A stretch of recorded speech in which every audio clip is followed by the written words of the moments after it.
the Iran-backed Shiite group Hezbollah and its allies won more than half the seats. That's according to preliminary results.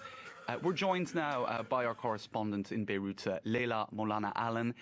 Leila, what's the latest from Beirut as we're waiting for confirmation of those results? Well, yes, at this point we are just waiting. So there had been much talk about how the results would come much faster this time. That's because of the new voting procedures that we're using new technology. However, they were supposed to come last night and then early this morning, then around lunchtime, and then they were supposed to come out half an hour ago. Still nothing there.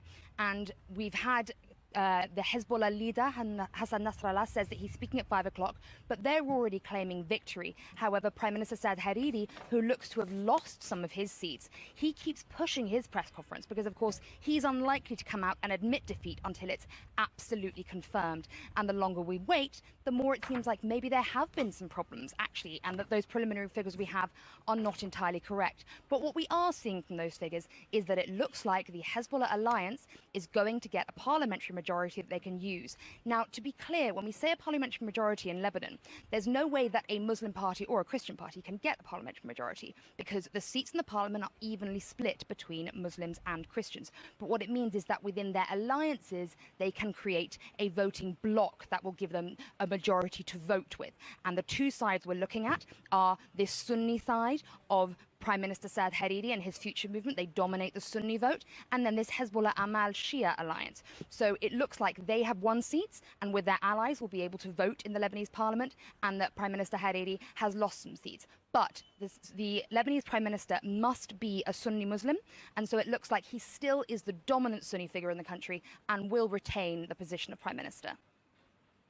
Now, Lebanese politics is, as you've been describing, very factional, and some describe it as being almost a microcosm of regional tensions. And how then might we expect the election to impact on the balance of power in the Middle East?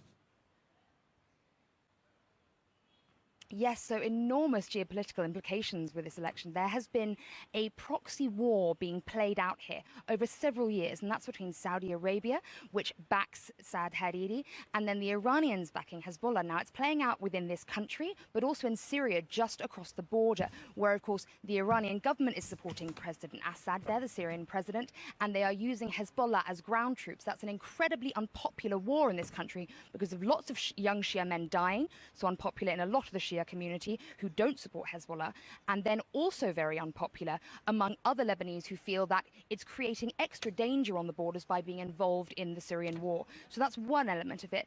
The other side, of course, is with Israel to the south here. Now, Israel long battling against Hezbollah, and they see Hezbollah still as a terrorist organization, although here they are also considered a political party and they lead a lot of the Shia here. So we've had some international reaction, most Western partners standing back and not saying anything yet until we have confirmation of figures. But we have had a representative from the Israeli government, the education minister, Naftali Bennett, who's on the security cabinet. He's come forward and said, if these are the figures, if we do have a Hezbollah majority in the Lebanese government, we will consider any behavior from Lebanon to be Hezbollah. Will consider Lebanon and Hezbollah the same thing, and will consider the Lebanese government responsible for anything Hezbollah does. Now, we've also had the Iranian government forward today saying, we will accept whatever new government is elected in Lebanon, but of course that is in their favor because it looks like Hezbollah has got the voting majority. So really quite large geopolitical implications here, which will play out across the region over the coming months and years. Okay, Leila, you make it at least understandable. Thanks very much for those insights from Beirut.